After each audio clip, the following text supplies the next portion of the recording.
काया के रोग से मुक्त।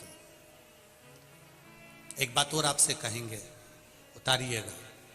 जिसके शरीर में सफेद चमड़ी पड़ने लगती है, चर्म रोग हो जाता है, या चेहरे पर आंख के पास में पूरा कालापन आ जाता है, उसको हमेशा याद रखना है, लाल चंदन का लेपन पीपल के पत्ते पर करिए। काय पर करना है? पीपल के पत्ते पर लाल चंदन का लेपन करिए।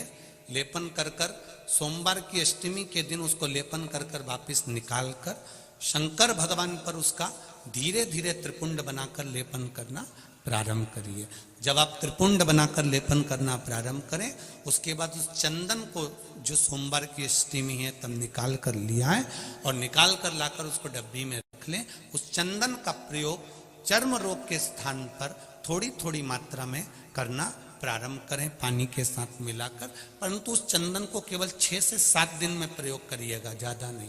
धीरे धीरे चमड़ी, परंतु उसको सोमवार की अष्टमी के दिन सिद्ध कर कर बनाना है। उसको सोमवार की अष्टमी के दिन चढ़ाना है श्री शिवाय नमस्तुभ्यम या ओम नमः शिवाय या पंचाक्षर मंत्र या महामृत्युंजय मंत्र, जो आपको आता हो, शिव जी का जो नाम आपको याद हो उसको बोलकर चढ़ा दो। उसको लिया, फिर उसको अपने शरीर पर लगाना प्रारंभ करो। उसका फल आपको 15 दिन के अंदर धीरे धीरे धीरे धीरे प्राप्त होना प्रारंभ हो। लाल चंदन का प्रयोग शिव जी के लिए अवश्य। दूसरा,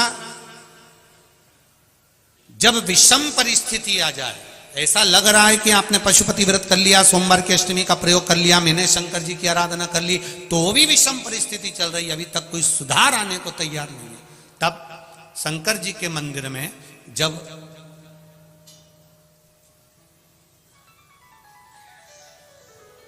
बेलपत्र चढ़ाने के लिए आप जाएं, तब प्रयास करिएगा कि बेलपत्र को, अशोक सुंदरी का स्थान सबको मालूम है ना?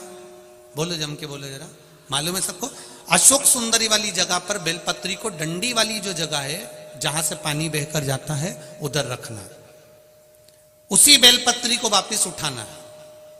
शिव जी के शिवलिंग पर जब बेलपत्री रखो तो डंडी का भाग, आप यहां बैठे हो तो डंडी का भाग पीछे की ओर होना चाहिए। शिवलिंग जैसे ये है तो डंडी का भाग पीछे की ओर। उसको रखकर 7 लोटा जल भगवान शंकर पर समर्पित कर दीजिए, अपने भाव को रखते हो। अगर विषम परिस्थिति चल रही है, आपने पशुपति व्रत कर लिया, सोमवार के अष्टमी का कर लिया, उसके बाद भी कार्य नहीं हो रहा, अटक रहा है किसी कारणवश, कोई फाइल मोटी है, थोड़ा समय लग रहा है, तो 7 लोटा जल का प्रयोग करें। धीरे धीरे 7 लोटा जल शिव जी को बाल्टी में भरकर ले जाएं अपने घर से। 7 कलश जल शिव जी को समर्पित करना है और समर्पित करने के बाद उस बेलपत्री को वापिस अपने ही घर पर लेकर आ जाना है। 11 दिन 21 दिन उसको रखो, फिर उसका विसर्जन वापिस किसी नदी, सरोवर, तालाब या वृक्ष के नीचे कर दीजिए। बाबा हाथ पकड़कर बाहर निकाल ही देगा। परिस्थिति अगर बहुत विचित्र, विषमता, बहुत विषम परिस्थिति में, उस जगह पर इसका प्रयोग कर सकते। शंकर भगवान को रिझाना, बेलपत्र का प्रयोग भगवान शिव को रिझाने का जो आनंद है, शिव को जो मनाने का आनंद है, वो एक स्वरूप ही अलग है, उसका एक स्वरूप आनंद।